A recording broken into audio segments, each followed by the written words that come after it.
Hi, நேற்று ஒரு வழியாக சூப்பராக ஒரு சிக்கன் கிரேவியும் இட்லியும் வச்சு டின்னர் சூப்பராகவே முடிச்சிட்டேன். இந்த சிக்கன் கிரேவி எப்படி செஞ்சேன்னு சொல்லிவிட்டு நான் பெரிய வீடியோவாகவே ஷேர் பண்ணியிருக்கேன். கண்டிப்பாக செக் பண்ணி பாருங்கள். இன்றைக்கி சண்டே ஸ்பெஷல் என்ன நம்ம வீட்டில் பார்க்கலாம் வாங்க. எப்பவும் போல் மத்தியானன்றதுனால சண்டேயில் சுட சுட சோறும் சூப்பராக ஒரு மீன் குழம்புங்க. இந்த மீன் பேர் வந்து ஷீலா மீனுன்னு சொல்லியிருந்தாங்க எங்கள் வீட்டில். அதனால் அந்த மீன் வச்சு சூப்பராக ஒரு குழம்பு வச்சாச்சு. கொஞ்சமாக வந்து ஃப்ரையும் பண்ணி வச்சுருந்தேன். குழம்பு சூப்பராக இருந்தது டேஸ்ட்டு. எப்போவுமே இருந்தால் அந்த குழம்புமே சூப்பராக இருக்கும். மீன் ஏதாவது வாங்கும்போது ஏதாவது ஒன்று கெட்டு போயிருந்தால் கூட அந்த குழம்பே வந்து கெட்டு போன மாதிரி ஆகிடும். இது பர்சனலாக நான் வந்து ஃபீல் பண்ண ஒரு விஷயங்க. இது வந்து மீன் வந்து கொஞ்சமாக ஃப்ரை பண்ணியிருக்கேன். ரொம்பலாம் வாங்கலை, கொஞ்சமாக தான். ஏன்னா நேற்று நைட்டும் என்வி சாப்பிட்டதுனால சுத்தமாக எங்களுக்கு வந்து அது பிடிக்கவே இல்லை சாப்பிட்றதுக்கு. கொஞ்சம் முட்டையும் வந்து பொடி மாஸ் பண்ணி வச்சுருக்கேங்க.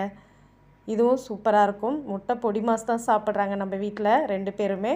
யாருமே வந்து பாயில்டு எக் இப்போ எடுத்துக்கிறதில்ல. நான் மட்டும்தாங்க சாப்பிட்ற மாதிரி இருக்குது. அதனால் பொடி மாஸ் பண்ணி வச்சுருந்தேன்.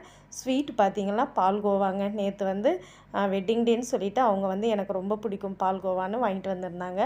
அதனால் அதை வச்சுருக்கேன். பழம் வச்சுருக்கேங்க. இவ்வளோ தாங்க இன்றைக்கி சண்டே ஸ்பெஷல் நம்ம வீட்டில்.